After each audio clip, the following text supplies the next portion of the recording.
So I'm Penny Bartlett. I'm a registered dietitian, have my master's degree in nutrition. I'm licensed by the state of Pennsylvania, registered nationally. I'm the food service director here at Upper Merion Area School District. I've been here about a year and a half and have been challenged already because of so many changes in the National School Lunch Program. And when I was much younger, it was a fairly new science and a lot of new interest in nutrition at the time. So it was a great time to get involved with nutrition and food service in general and all that kind of thing. And so it was just fascinating because the USDA is the organization that really run the National School Lunch Program. So if you are a school that takes any funds from the National School Lunch Program, you have to follow all the National School Lunch Program guidelines. Michelle Obama had a large part in it, and lots of other important people too. But the regulations have changed drastically over the last few years, and I think they're all excellent changes. It's just hard to do at this point in time, but there are calorie limits.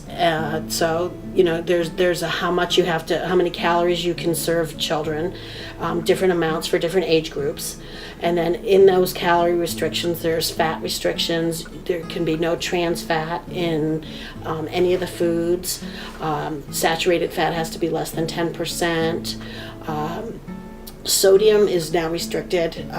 It's almost like a 10-year slow process of restricting sodium. Just at the very beginning of it, probably the biggest problem with it or challenge to it is finding foods out there that don't have the sodium in it. Manufacturers really aren't even producing foods yet that are low in sodium as we need.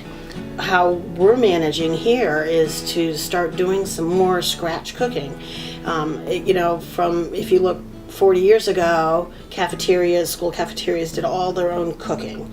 And over the past 40 years or so, they've started buying purchased foods, which of course is higher in sodium, and had less staff, and just was more like heat and serve than actual scratch cooking.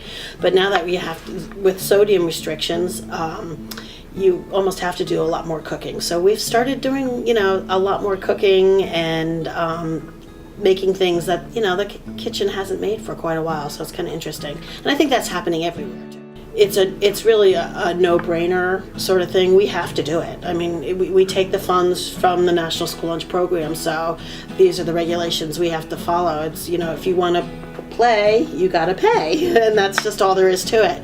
So even though there may be a few people who think, this is, much more troublesome than it used to be, it's quite clear that this is what we have to do, so.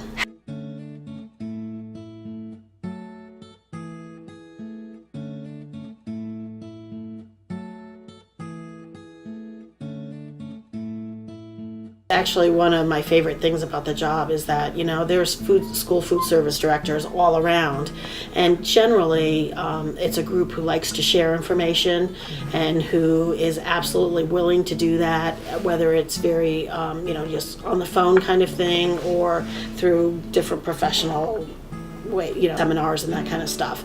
But there's a lot of sharing going on right now, that's for sure. As time has progressed, that students and parents and staff and administration is all getting more and more used to just hearing menus that are a little bit different than maybe what they had heard before, and just becoming more aware of the fact that we play a major role in growing kids up healthy and having them eat well. So okay. I think pretty much schools are pretty committed to it. Because of you and your colleagues across the country today, tens of millions of children are eating healthier school meals that finally meet modern nutrition standards.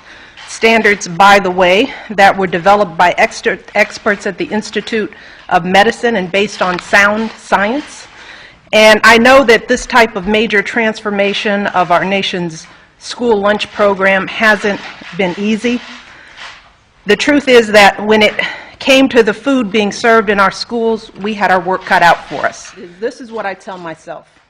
In 10 or 20 years, I don't want to look back with regret and think that we gave up on our kids because we felt like this thing was too hard or too expensive. We owe our kids way more than that.